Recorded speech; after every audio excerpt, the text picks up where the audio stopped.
하나님 말씀은 출애굽기 12장 37절부터 51절까지 말씀입니다. 출애굽기 12장 37절에서 마지막 51절까지입니다. 이스라엘 자손이 람셋을 떠나서 숫곳에 이르니 유아 외에 보병하는 장정이 60만 가량이요 수많은 잡족과 양과 소와 심이 많은 가축이 그들과 함께 하였으며 그들이 애굽에로부터 가지고 나온 발교되지 못한 반죽으로 무교병을 구웠으니 이는 그들이 애굽에서 쫓겨남으로 지체할 수 없었음이며 아무 양식도 준비하지 못하였음이었더라. 이스라엘 자손이 애굽에 거주한 지 430년이라. 430년이 끝나는 그날에 여호와의 군대가 다 애굽 땅에서 나왔은즉 이 밤은 그들을 애굽 땅에서 인도하여 내심으로 말미암아 여호와 앞에 지킬 것이니 이는 여호와의 밤이라. 이스라엘 자손이 다 대대로 지킬 것이니라. 여호와께서 모세와 아론에게 이르시되 유월절 규례는 이러하니라. 이방 사람은 먹지 못할 것이나 각 사람이 돈으로 산 종은 할례를 받은 후에 먹을 것이며 거류인과 타고 품꾼은 먹지 못하리라. 한 집에서 먹되 그 고기를 조금도 집 밖으로 내지 말고 뼈도 꺾지 말지며 이스라엘 회중이 다 이것을 지킬지니라. 너희와 함께 거류하는 타국인이 여호와의 유월절을 지키고자 하거든 그 모든 남자는 할례를 받은 후에야 가까이 하여 지킬지니 곧 그는 본토인과 같이 될 것이나 할례 받지 못한 자는 먹지 못할 것이니라. 본토인에게나 너희 중에 거류하는 이방인에게 이 법이 동일하니라 하셨으므로 온 이스라엘 자손이 이와 같이 행하되 여호와께서 모세와 아론에게 명령하신 대로 행하였으며 바로 그날에 여호와께서 이스라엘 자손을 그 무리대로 애굽 땅에서 인도하여 내셨더라. 아멘. 우리 같이 기도하시겠습니다. 하나님, 이 밤에 예배의 자리로 나왔습니다. 말씀 가운데 임재하셔서 이 말씀으로 다시 세상을 바라볼 때에 영적인 눈으로 바라보게 하여 주시고 또한 우리 마음에 하늘로부터 내려지는 그런 풍성한 은혜를 경험하는 또 하나님의 뜻을 붙잡는 귀한 시간 되게 하여 주시옵소서. 예수님의 이름으로 기도드렸습니다. 아멘. 할렐루야. 아멘. 이 밤에 하나님께서 우리에게 적합한 은혜를 주실 줄로 믿습니다. 오늘 말씀의 내용은 이스라엘 백성들이 애굽에서 나오는 내용이에요. 그래서 애굽에서 나오는 이 내용을 통해서 과연 하나님은 어떤 분이신지 그 하나님을 우리가 이 밤의 말씀을 통해서 알아가는 귀한 시간 되시기를 바랍니다. 첫 번째로 한번 따라해 주시기 바랍니다. 하나님은 그 백성의 삶을 책임지신다. 예, 하나님 어떤 분이라고요? 그 백성들의 삶을 책임지시는 그런 하나님 되신 분이 우리가 믿고 있는 하나님이십니다. 우리가 한 번씩 책임져 이런 말 하지 않습니까? 그런데 책임을 우리가 질 수 있는 것도 있지만 못 지는 것도 많이 있지 않습니까? 라헬이요, 아이가 없으니까 야곱에게 나도 나의 형, 언니 레아처럼 아이를 갖게 해달라고 그렇게 야곱한테 하소연하지 않습니까? 그럴 때 야곱이 뭐라고 합니까? 내가 하나님이냐? 하나님께서 아이를 주셔야만이 너희의 태문을 열어주셔야만이 얻을 수 있는 거 아니냐? 그렇게 야곱이 말하지 않습니까? 나일은 책임지라고 아이를 낳을 수 있도록 얻을 수 있도록 아들을 얻을 수 있도록 책임지라고 그렇게 했지만 야곱은 내 마음대로 그것을 내가 책임질 수 없기 때문에 그래서 자기의 한계와 연약함을 고백한 것을 우리가 알고 있지 않습니까? 사람들은 책임을 지기를 원하지만은 능력에 따라서 책임을 질 수 있지만은 또 능력이 없으면 책임을 못 지는 경우가 참 많아요. 그러나 하나님은 그렇지 않습니다. 하나님은 인생과 다르기 때문에 우리의 삶에 대해서 또 우리의 인생 전부에 대해서 책임지시는 하나님이신 것을 믿으시기를 바랍니다. 오늘 이스라엘 백성들이 애굽에서 나와요. 몇 년 만에 나옵니까? 자, 여러분 출애굽기 12장 40절 41절 같이 읽겠습니다. 시작. 이스라엘 자손이 애굽에 거주한 지 430년이리라. 430년이 끝나는 그날에 여호와의 군대가 다 애굽 땅에서 나왔은즉. 몇 년 만에 애굽에서 나왔습니까? 40년? 100년? 몇 년이죠? 430년이에요. 430년. 어떤 성경에는 400년이라 그렇게 되어 있는데 대략으로 말할 때는 400년이지만 정확하게 말하면 430년이에요. 여러분, 조선이 몇 년간 존속됐던 나라입니까? 우리 500년이나 500년. 1392년도에 이성계가 조선을 건국하고 그 다음에 1910년도에 문을 닫았던 그 나라가 조선이에요, 여러분. 실제로 정확하게 말하면 500년이 아니고 518년입니다. 518년, 여러분. 그렇지만 대략 말할 때는 500년 조선 그렇게 이야기하는 거 아닙니까? 이와 같이 이스라엘 백성들이 실제적으로 애굽에 머문 기간은 430년이지만 대략으로 말하면 400년 그렇게 말하는 것입니다. 그런데 오늘 본문에 보면 정확하게 430년을 채우고 나오게 된 것을 보게 되죠. 41절 한번 다시 읽을까요? 시작. 430년이 끝나는 그날에 여호와의 군대가 다 애굽 땅에서 나왔은즉. 끝나는 그날에 나왔다는 거예요. 왜 끝나는 그날에 나왔다고 이것을 언급합니까? 이유가 있을까요? 없을까요? 이유가 있으니까. 430년 끝나는 그날에 430년을 꼭 채우고 나왔다. 그걸 강조하고 있습니다. 과연 이스라엘 백성들이 430년간 애굽에 머물렀는데 야곱 때 내려갔다가 결국 모세 때에 나오는데 기간이 430년이에요. 430년을 꼭 채워야 될 이유가 있을까? 420년은 안 될까? 430에서 하나가 빠진 429년은 안 될까? 왜 굳이 430년을 채워야 되는가? 여러분, 그 이유가 뭐라고 생각하십니까? 이걸 놓고 묵상하는 가운데 하나님께 저한테 주시는 그런 영감이 있었어요. 그게 뭐냐니까 성경에서 여러분 400년이란 400이라든지 그 다음에 40이라는 말은 의미는 어떤 의미냐? 연단, 훈련, 고난 그런 것을 가리키는 것이 40년, 400년 그런 겁니다. 400년이니까 그 고난과 연단의 기간이 많다는 거예요. 이스라엘 백성들이 400년간 애굽에서 고난과 연단을 받았다는 거예요. 그러면 30은 어떤 의미입니까? 30이라는 것은 한 세대를 말하는 거죠. 한 세대. 그러니까 고난과 연단을 받고 난 뒤에 한 세대가 끝난 거예요, 여러분. 그 말은 새로운 세대가 되었다는 거죠. 연단과 고난과 훈련을 받고 나니까 새로운 세대, 새로운 역사를 경험하는 새로운 기회가 주어졌다는 것을 의미하는 의미로서 430년 동안 이스라엘 백성들이 애굽에서 머물렀다고 우리에게 말씀하고 있고 또 그런 의미를 담고 우리에게 메시지를 전해주고 있는 거죠. 430년간 이스라엘 사람들이 애굽에 머물 때에는 그들은 종이었습니다. 노예였습니다. 지배를 받는 비지배 계급이었고 그 다음에 여러분 고통 가운데 있었습니다. 자유인이 아니었어요. 여러분. 애굽 사람과 살고 있어도 그들은 여러분 주류가 아니고요. 비주류예요. 여러분. 종으로 산 것입니다. 하나님을 섬기려고 해도 환경 자체는 하나님을 섬길 수 없는 애굽에 있는 여러 신들을 섬겨야 되는 그런 상황이었죠. 그런데 그들이 이제 애굽에서 나오는 순간부터는 종도 아니에요, 여러분. 자유인이 되었습니다. 애굽으로부터 이제 속박으로부터 구속으로부터 고통으로부터 벗어나게 되었죠.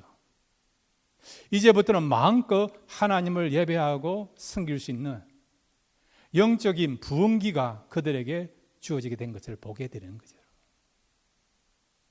우리에게 무슨 말씀을 하고 있습니까? 때로는 성도에게, 때로는 교회들에게 하나님께서 고난을 주십니다.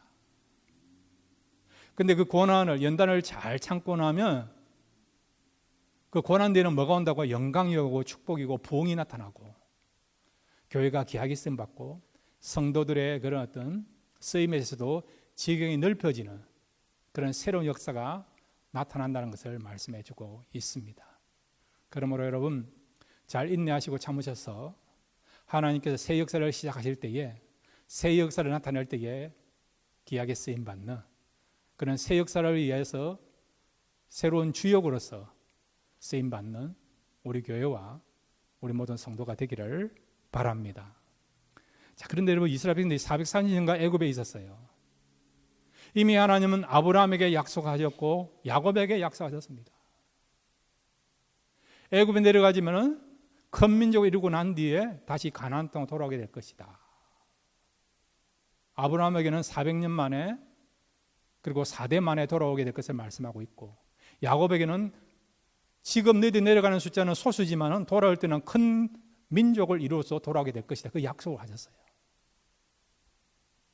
이미 아브라함은 500년 전에, 야곱은 400년 전에 하나님께서 약속하신 거예요, 여러분.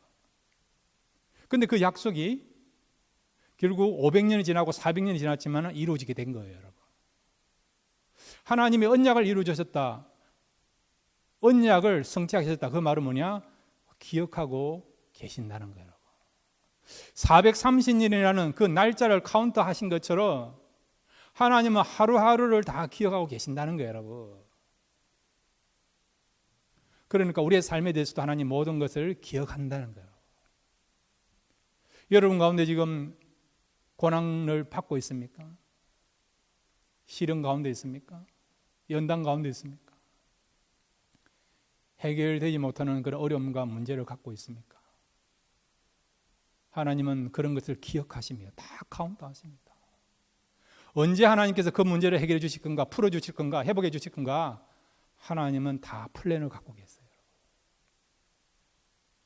하나님 때에 여러분의 문제가 해결되고 고난이 벗어져서 자유를 얻게 되고, 또한 여러분 믿음이 더 성장하고 또 회복되는 그런 놀라운 일들이 하나님의 계획 가운데 나타나게 되고, 그 하나님의 놀라운 계획들을 경험하는 저와 여러분이 될 줄로 믿습니다. 그 다음에 여러분, 하나님의 430년간 이스라엘 백성들을 애굽에서 돌봐주셨죠. 하나님의 언약이 성취되기 위해서는 그 백성을 돌봐주셔야 되는 거예요, 여러분.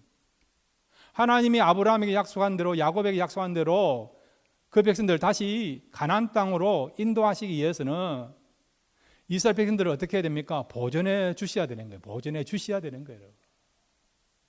애굽의 그런 어떤 압제로부터, 시련으로부터, 나중에 바로가 여러분 애굽 사람이 강성한 것을 보고 어린 아이들을 나일 강에 집어넣어서 죽이게 하는 일도 있지 않습니까? 그런 바로의 업무로부터, 악행으로부터 이스라엘 백성들을 지키고 보존해 주셔야만이 하나님의 언약이 성취되는 거예요, 여러분. 그런데 놀라운 것은 하나님께서 이 바로의 업무로부터, 사단의 그런 어떤 그런 공격으로부터 이스라엘 백성들을 보호해 주시고 지켜주는 것을 우리가 알고 있지 않습니까, 여러분? 이렇게 하나님께서 백성들을 돌보시고 지키시고 보존해 주시는 그런 은혜가 임하기 때문에, 또 그런 은혜가 나타났기 때문에 하나님의 약속대로, 하나님 말씀하신 대로 이스라엘 백성들이 430년간 애굽에 있다가 무사히 그곳에서 나와서 가나안 땅으로 들어가게 된 것을 보게 되죠, 여러분. 우리가 역사를 보면요, 과거의 역사에 있어서 한때 그 시대를 주름잡았던 그런 민족들과 나라들이 많이 있었습니다. 그런데 나중에 보면 더 강한 민족, 더 강한 나라가 일어나가지고 그 나라에서 그 제국이나 그 나라들이, 민족들이 멸망당한 그런 나라들, 민족들이 얼마나 많았습니까? 우리가 동북아시아 역사를 보면요, 10세기부터 12세기까지 한 300년 가까이 동북아시아를 주름잡았던 한 제국이 있어요. 그 제국이 누군지 아십니까? 어떤 제국인지 아십니까? 요나라예요. 요나라. 거란이라고 하는 그런 제국이 있어요. 바레를 멸망시켰던 바로 요나라, 거란 제국이 있습니다. 나중에 여러분 송나라와의 싸움에서도 승리해가지고요, 송나라가 거란에다가 조공을 바쳐야 되는, 한때 여러분 10세기에서 12세기까지 동북아시아를 주름잡았던 최대 신흥 강자가 요나라였어요. 그렇게 잘 나갔던 요나라가 어떻게 됩니까? 여진족에 우리가 선조를 할 수 있는 금나라에 침공을 받아가 멸망당한 것으로 우리 알고 있지 않습니까? 한 1000년쯤 지나니까 지금 중국에 가면요, 거란의 언어가 사라졌어요. 여러분. 언어가 사라졌습니다. 그 말을 하는 사람들이 없어요. 여러분. 중국 사람이 다 이렇게 믹스돼 가지고요, 흔적을 찾아볼 수가 없어요. 물론 아직도 문화재에 그런 것들은 있지만 그런 말을 지금도 사용하고 있는 사람이 없습니다. 그런데 여러분, 이스라엘 백성들 어떻습니까? 430년간 애국에 있었지만은 이스라엘 백성 전체가요, 애굽에서 나온다는 것은 이거는 정말 불가능한데도 불가능한 일이 나지 않습니까? 그리고 그들이 430년을 애굽에 살았지만은 여전히 히브리어를 사용하게 되고 자기 민족의 그런 정체성, 문화, 신앙을 유지하고 있었다는 거죠. 우리가 지금 이민 생활하고 있지 않습니까? 1.5세면 좀 괜찮아. 2세쯤 되면 어찌 됩니까? 이 땅에 동화돼 가지고 한국말을 잘하는 2세도 있지만 어떤 친구들은 인사말 정도만 하지 부모님들을 세대하고는 커뮤니케이션이 안 되는 그런 자녀도 있지 않습니까? 여러분 30년 지나도 그 땅에 동화되어 가지고요, 언어를 잃어버리는 경우가 얼마나 많습니까? 민족적인 사관, 정신을 잃어버리는 그런 다음 세대가 얼마나 많이 있습니까? 근데 430년간 애굽 땅에 있었어요. 그럼에도 불구하고 완전히 그 땅에 동화되어서 히브리 민족에 대한 정체성도 없고 언어도 잃어버릴 수밖에 없는 그런 상황임에도 불구하고 히브리 사람들은 언어를 잃어버리지 않고 그들의 민족의 그런 정신도 잃어버리지 않고 신앙도 붙잡고 살아가게 된 거예요, 여러분. 하나님께서 지혜를 주셔서 430년 동안 가정에서 교육을 시켰고요. 그 교육의 효과로 말미암아 430년 가운데도 그들이 여전히 그 땅에 살고 있었지만은 그럼에도 불구하고 민족적인 정체성을 유지하면서 살아오게 된 것을 보게 되죠. 물론 유대인들의 어떤 강한 정신력이나 지혜가 있었지만은 그 배후에는 하나님이 역사하시고 지켜주셨기 때문에 그들이 애굽 사람들과 동화되지 않고 모세 때에 애굽에서 나오게 된 것을 보게 되는 거죠. 또 유대인들이 여러분 AD 70년대에 기원전 70년도에 로마에 반정부 시위를 하다가 결국 진압이 돼가지고요, 더 이상 이 사람들을 모아놓으면 계속해서 반정부 시위를 할 것 같으니까 그래서 이스라엘 사람들을 이 팔레스타인 땅에서, 가나안 땅에서 다 쫓아냈어요, 여러분. 그래가지고 AD 30년부터 유대인들은요 전 세계를 돌아다니면서 방황하는 생활을 했습니다, 여러분. 언제까지요? 1948년 5월까지. 지금의 이스라엘이라는 나라가 건국되기 전까지 1900년 동안 세계를 돌아다니면서 방황하는, 집시 취급을 받으면서 민족적인 서름을 당하면서 억울함을 당하면서 1900년 동안 세계를 돌아다니면서 유리방황하는 그런 방랑자의 생활을 하게 되게 된 거예요, 여러분.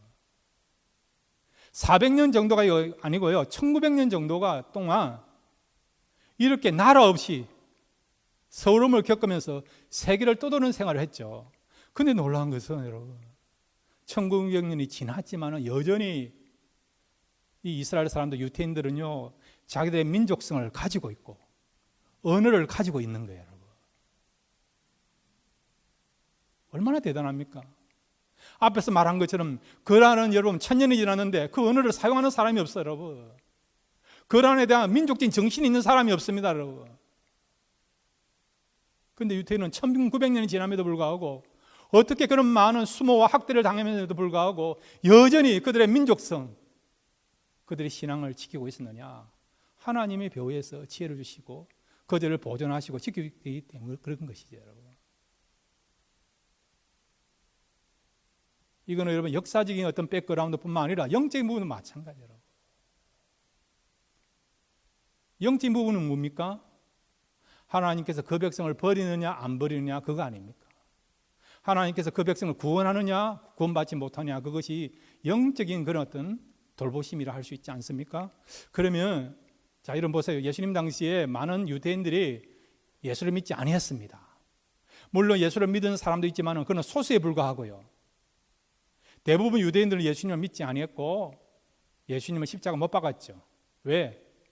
예수님은 우리가 바라던 메시아가 아니니까, 우리가 바라는 메시아는 올 거라고 생각했기 때문에, 그래서 예수님을 십자가에 못 박도록 하게 되게 된 거죠, 여러분. 오히려 예수님을 배척한 것입니다. 사도 바울이 복음을 전할 때도 이방인들은 오히려 하나님을 잘 섬겼습니다. 그리고 신실한 제자가 되고 복음을 전하는 전도자들이 이방인 가운데 많이 배출되었어요. 그런데 동족 유대인들 어떻게 합니까? 가는 곳마다 사도 바울을 박해하고 방해하고 힘들게 하지 않습니까?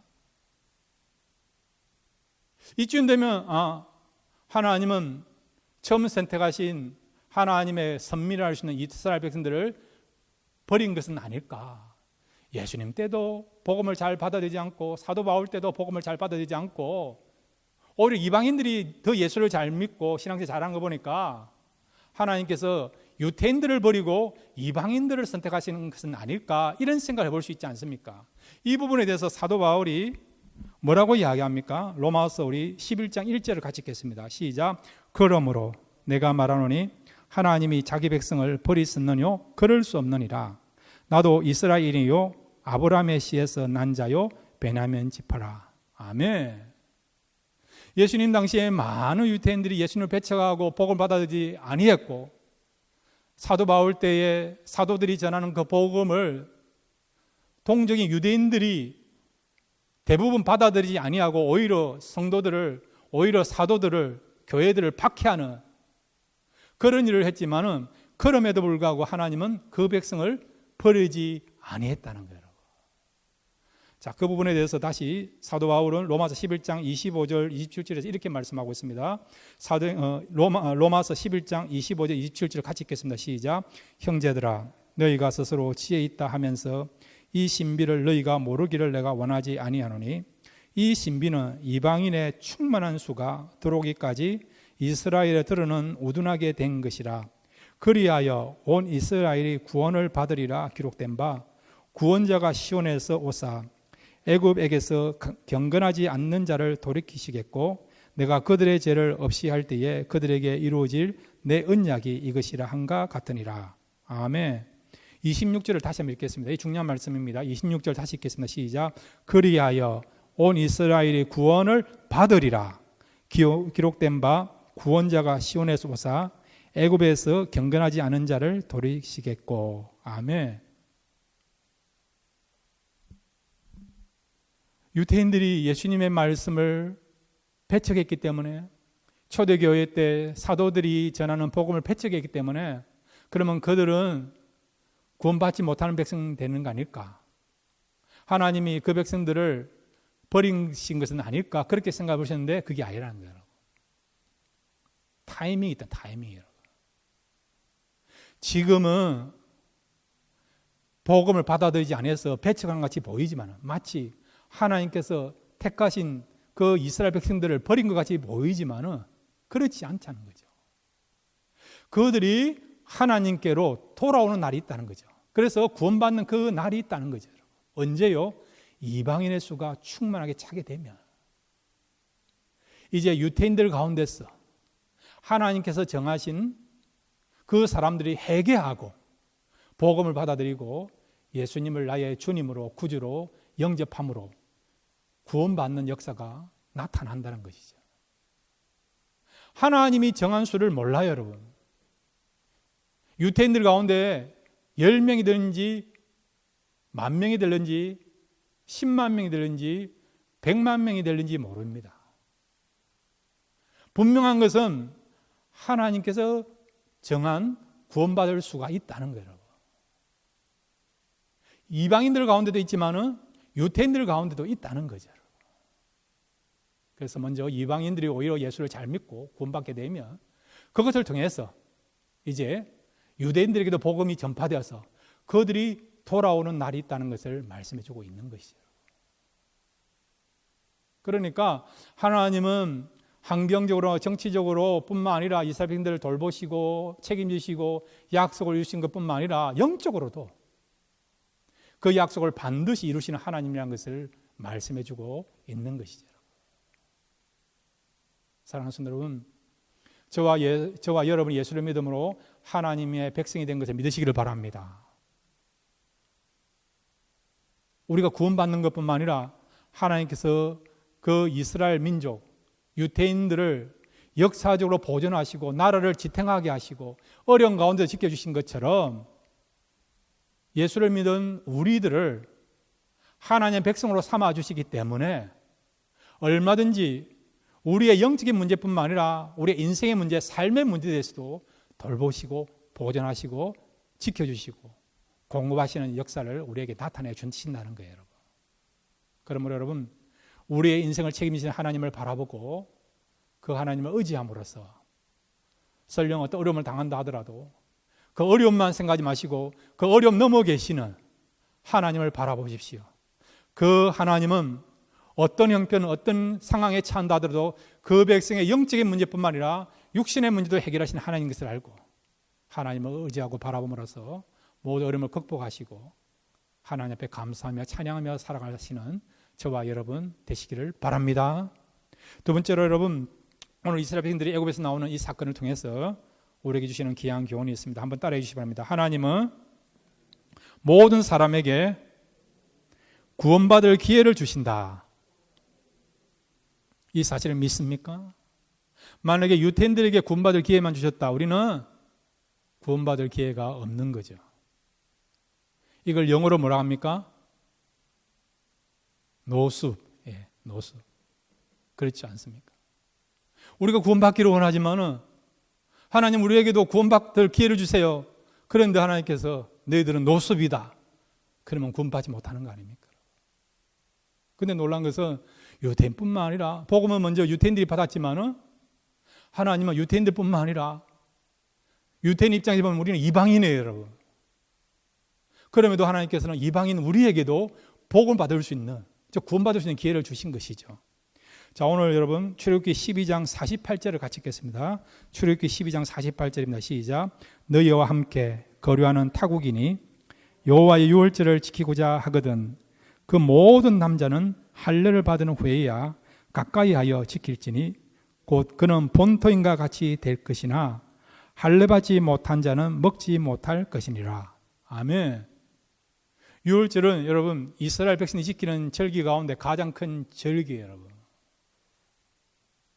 유월절 절기를 지킨다는 것은, 그 절기에 참여한다는 것은 하나님의 언약이 백성이 되었다는 거예요, 여러분. 신약으로 말하면 구원받은 백성이 되었다는 거죠, 여러분. 그런데 오늘 본문을 보면 이렇게 이스라엘 사람들, 유대인들만 유월절에 참가하는 것이 아니라 이방인들, 타국인들, 거류인들 가운데도 이 유월절에 참여할 수 있는 사람이 있다는 거예요. 누가요? 자, 여러분 다시 한번 48절에 보면 그 모든 남자는 할례를 받은 후에야 가까이 하여 지킬지니. 비록 여러분 타국인이라 하더라도 이방인이라 하더라도 할례를 받으면